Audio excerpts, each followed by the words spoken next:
Hi friends, എല്ലാവർക്കും village ജീനിയസിന്റെ പുതിയൊരു വീഡിയോയിലേക്ക് സ്വാഗതം.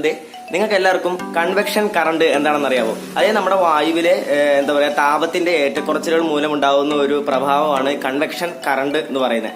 അപ്പം അതെങ്ങനെയാണ് എന്ന് പഠിക്കാനുള്ള ചെറിയൊരു പരീക്ഷണമാണ് നമ്മൾ ചെയ്യാൻ പോകുന്നത്. അപ്പം എന്റെ ചാനൽ ആദ്യമായിട്ടാണ് കാണുന്നതെങ്കിൽ ചാനൽ സബ്സ്ക്രൈബ് ചെയ്യാൻ മറക്കരുത്. തുടർന്നൊരു ബെല്ലൈക്കൺ കൂടെ എനേബിൾ ചെയ്ത് വെക്കുക. അപ്പം നേരെ വീഡിയോയിലേക്ക് പോവാം. കോച്ചാമാരത് നമ്മുടെ സ്പിന്നിങ് പേപ്പർ വീൽ ചെയ്യാൻ വേണ്ടി നമുക്ക് വേണ്ടത് ഇതുപോലത്തെ ഒരു A4 ഷീറ്റാണ്. നമ്മൾ ഈ ഷീറ്റിന് നടുക്കുക ഒരു പോയിന്റ് മാർക്ക് ചെയ്യാണ്. ഇതാണ് കേട്ടോ നമ്മുടെ സ്പിൻ ചെയ്യുന്ന മെയിൻ പോയിന്റ്.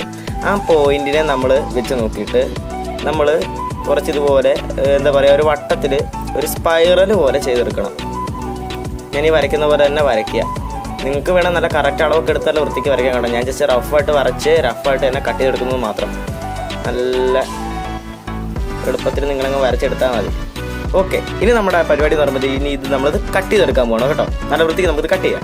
പിന്നെ ഇത് പേപ്പർ നല്ല വൃത്തിക്ക് ഒരു കോയിൽ പോലെ നമ്മൾ കട്ട് ചെയ്തെടുക്കാൻ പോകണേ.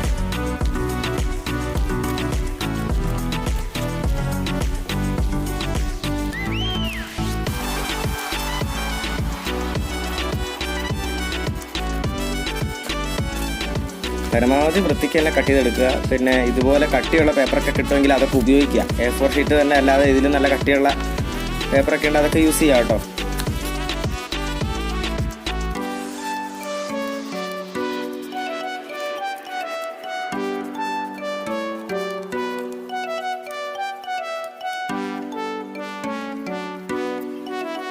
നമ്മളിതാ ഇവിടെ വെച്ച് നിർത്തിയിട്ടുണ്ട്. ഈ ഒരു പോയിന്റ് നമുക്ക് വേണം കേട്ടോ. നമ്മളിവിടെ വെച്ച് നിർത്തിയിട്ടുണ്ട്. നമുക്ക് പേപ്പറിൽ എടുത്ത് നോക്കട്ടെ. അങ്ങനെ നമ്മുടെ പേപ്പർ ഒരു സ്പൈറൽ രൂപത്തിൽ നമ്മൾ കട്ട് ചെയ്തെടുത്തിട്ടുണ്ട്. ഇത് കേട്ടോ, നമുക്ക് ഇത്ര ഹൈറ്റ് തന്നെ വേണ്ട കേട്ടോ. നമ്മൾ ഇതിൻ്റെ ഒരു പകുതി മതി നമുക്കിനി ഇതിൻ്റെ സ്റ്റാൻഡൊക്കെ ചെയ്തിട്ട് സ്റ്റാൻഡിൽ വെച്ച് നോക്കിയിട്ട് ഞാൻ ബാക്കി പരിപാടി കാണിച്ചു തരാം. പേപ്പർ വീലിൻ്റെ സ്റ്റാൻഡ് ചെയ്യാൻ നമുക്ക് ഇതുപോലത്തെ ഒരു ഗ്ലാസ് വേണം. നമുക്ക് ഗ്ലാസ്സിൽ കുറച്ച് അരി നിറയ്ക്കാം. അങ്ങനെ നമ്മളിതാ അരി നിറച്ചിട്ടുണ്ട്. ഈ അരി എന്തിനാന്ന് വെച്ചാൽ നമ്മൾ ഇതിൻ്റെ പിന്നെ ഒരു പെൻസിൽ ഇങ്ങനെ ഇറക്കി വെക്കും, നമ്മുടെ മെയിൻ സ്റ്റാൻഡ്. അതിനാണ് നമ്മൾ അരി നിറയ്ക്കുന്നത്. അപ്പോൾ ഞാൻ പെൻസിൽ എടുത്തിട്ട് വരാം കേട്ടോ. അപ്പോൾ നമ്മുടെ സ്റ്റാൻഡ് ചെയ്തെടുത്തിട്ടുണ്ട് കേട്ടോ. സ്റ്റാൻഡ് ചെയ്തേക്കുന്നത് ഈ ഒരു പെൻസിൽ കൊണ്ടാണ്. പെൻസിലാകുമ്പോൾ നല്ല കൂർത്ത ഒരു ടോപ്പ് നമുക്ക് കിട്ടുന്നുണ്ട്. കേട്ടോ, നല്ലൊരു കൂർത്ത ടോപ്പ് കിട്ടുന്നുണ്ട്. ഞാൻ പിന്നെ ഹൈറ്റ് ഇൻക്രീസ് ചെയ്യാൻ വേണ്ടി 2 പെൻസിൽ വെച്ചിട്ടുണ്ട്. ഇനി നമ്മൾ ചെയ്യുന്ന പരിപാടി എന്താണെന്ന് വെച്ചാൽ ഈ സ്പൈറൽ ഉണ്ടല്ലോ, ഇത് നമ്മളിങ്ങനെ ഇതിൻ്റെ നടുക്കോട്ട് ഇങ്ങനെ ഇറക്കി വെച്ച് കൊടുക്കും. ഇതാദ്യം നിൽക്കണമെന്നില്ല. അപ്പോൾ ഈ അറ്റം ഒന്നിങ്ങനെ വളച്ച്, അതായത് ഇതിൻ്റെ ഈ സ്പൈറലിൻ്റെ അറ്റം ഒന്ന് വളച്ച് കൊടുത്തതാ ഇതുപോലെ അവിടെ ഇരുന്നോളൂ. അപ്പോൾ നമുക്ക് ഇത്രയും നീളം വേണ്ട. നമുക്കിത് ഇവിടെ വെച്ച് അതങ്ങ് കട്ട് ചെയ്തേക്കാം. ഇവിടെ വെച്ച് നമുക്കതങ്ങ് കട്ട് ചെയ്തേക്കാം. ഓക്കെ, അങ്ങനെ നമ്മൾ കട്ട് ചെയ്തപ്പോൾ നമ്മുടെ സ്പൈറല് അവിടെ പക്കയായിട്ട് നിൽക്കുന്നുണ്ട് കേട്ടോ. ഞാൻ പറഞ്ഞില്ല, ചെയ്യാൻ വളരെ എളുപ്പമാണ്. നമുക്ക് 10 പൈസ ചിലവില്ല. നമുക്ക് വീട്ടിലുള്ള ഗ്ലാസ്, അരി, പേപ്പർ ഇത്രയേ വേണ്ടുള്ളൂ. ഒരു മെഴുകുതിരി കൂടെ വേണം കേട്ടോ. അപ്പോൾ ഞാൻ മെഴുകുതിരി എടുത്തിട്ട് വരാം. ഇനിയാണ് നമ്മുടെ മെയിൻ കളി നടക്കാൻ പോകുന്നത്. പൊന്നുകായ്സ്, പുറത്ത് നല്ല കാറ്റാണ്. ഞാൻ ഈ സംഭവം എല്ലാം എടുത്തുകൊണ്ട് പോയി അകത്ത് സെറ്റ് ചെയ്തിട്ട് നിൽക്കാൻ കാണിച്ചു തരാം. അപ്പോഴാണ് ഇതിൻ്റെ യഥാർത്ഥ ഫൺ വരുന്നത്. ഓക്കെ, അപ്പോൾ ഓക്കെ ഗൈസ്, ഞാൻ നമ്മുടെ സാധനം എല്ലാം വാരി പെറുക്കിയതാണ് നമ്മുടെ റൂമിൽ വന്നിട്ടുണ്ട്. ഇതപ്പോൾ ഞാൻ പെൻസിൽ റബ്ബർ ബാൻഡ് മാറ്റി ഞാൻ സെലക്ട് പിടിച്ചു. കാരണം റബ്ബർ ബാൻഡ് അത്ര സ്ട്രോങ് അല്ലായിരുന്നു. നമ്മൾ അതിങ്ങനെ കുത്തി ഇറക്കി വെച്ച് കൊടുത്തു. പിന്നെ നമ്മുടെ സ്പൈറൽ എടുത്തിട്ട് അതിനെ മേലെ വെക്കണം കേട്ടോ. അങ്ങനെ നമ്മൾ സ്പൈറൽ സെറ്റ് ചെയ്തിട്ടുണ്ട്. ഇനി നമ്മളൊരു മെഴുകുതിരി എടുത്തിട്ട് അതിൻ്റെ ചുവട്ടിൽ വെക്കുമ്പോൾ അത് കറങ്ങുന്ന കാണാം. അപ്പോൾ അച്ഛന്മാരെങ്ങനെയുണ്ട്? ഇതാണ് നമ്മൾ കൺവെക്ഷൻ കറണ്ട് എന്ന് പറയുന്നത്. അപ്പോൾ നമ്മൾ ഇനി ഇതിങ്ങനെ ഒന്ന് കത്തിച്ച് കൊടുക്കണം കേട്ടോ. കത്തിച്ച് കൊടുക്കുമ്പോൾ ഇത് നമുക്ക് എൻ്റെ വർക്കിംഗ് മെയിനായിട്ട് കാണാം. മെഴുകുതിരിയേക്കാളും സ്പീഡിലായിരിക്കും ഇത് കത്തുന്നത്.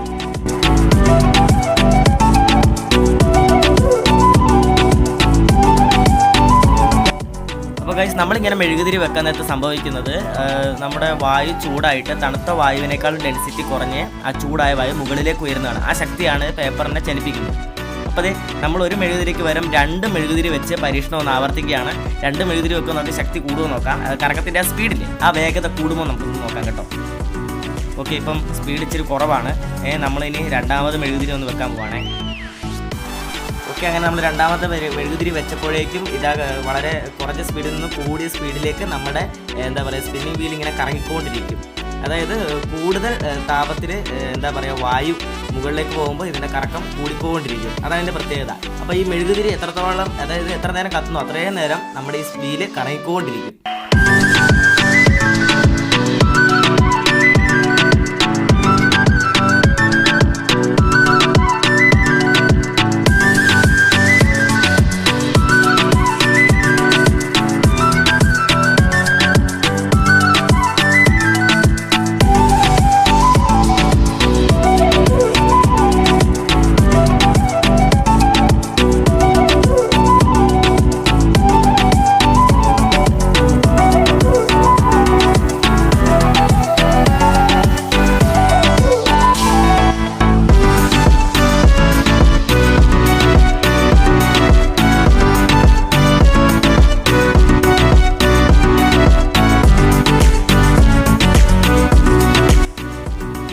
ഫ്രണ്ട്സ്, നമ്മുടെ ഈ ചെറിയ പരീക്ഷണത്തിന്റെ എന്താ പറയാ, അതിന്റെ ഒരു ശാസ്ത്രീയ വശം ഇത്രയേ ഉള്ളൂ.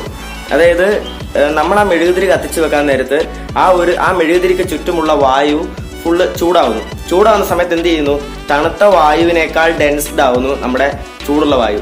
അപ്പൊ എന്ത് ചെയ്യും, തണുത്ത വായുവിനേക്കാൾ മുകളിലേക്ക് ചൂടായ വായു മുകളിലേക്ക് പൊക്കോണ്ടിരിക്കും. അതിനെയാണ് നമ്മൾ കൺവെക്ഷൻ കറണ്ട് എന്ന് പറയുന്നത്. അപ്പം ആ ചൂടായ വായു പോയ സ്ഥലത്ത് പിന്നീട് തണുത്ത വായു വരികയും ഈ സർക്കിൾ ഇങ്ങനെ മുമ്പോട്ട് പോയിക്കൊണ്ടിരിക്കുകയാണ്. അപ്പൊ ആ ചൂടായ വായു മുകളിലേക്ക് പോകുന്നുണ്ടാവുന്ന ആ ഒരു പവറാണ് നമ്മുടെ ആ പേപ്പറിനെ ചുറ്റിക്കുന്നത്. അതാണ് കൺവെക്ഷൻ കറണ്ട് എന്ന് പറയുന്നത്. അതായത് ഇപ്പൊ ചൂട് സഞ്ചരിക്കുന്നത് ചൂട് കൂടിയതിൽ നിന്നും കുറഞ്ഞതിലേക്കാണ്. അതുകൊണ്ടാണ് നമ്മൾ എന്താ പറയാ, ചൂട് ചായയൊക്കെ നമ്മൾ തണുത്ത പാത്രത്തിൽ വെക്കുമ്പോൾ ചായ പെട്ടെന്ന് തണുക്കുന്നത്. അതായത് ചൂട് കൂടിയ പാത്രത്തിലെ ചായയിൽ നിന്ന് ആ ചൂട് തണുത്ത പാത്രത്തിലെ വെള്ളത്തിലേക്ക് പാസ് ചെയ്യുന്നു. അങ്ങനെയാണ് വസ്തുക്കൾ തണുക്കുന്നത്. അപ്പം നമ്മുടെ ഈ ചാനലിന്റെ ഈ പരീക്ഷണം എല്ലാവർക്കും എന്താ പറയാ മനസ്സിലായി ഞാൻ വിശ്വസിക്കുകയാണ്. അപ്പം ചാനൽ അതായത് വീഡിയോ ഇഷ്ടപ്പെട്ടെങ്കിൽ ചാനൽ സബ്സ്ക്രൈബ് ചെയ്യാൻ മറക്കരുത്. നിങ്ങളുടെ അഭിപ്രായങ്ങളും നിർദ്ദേശങ്ങളും കമന്റ് ചെയ്യുക. So bye from village genius.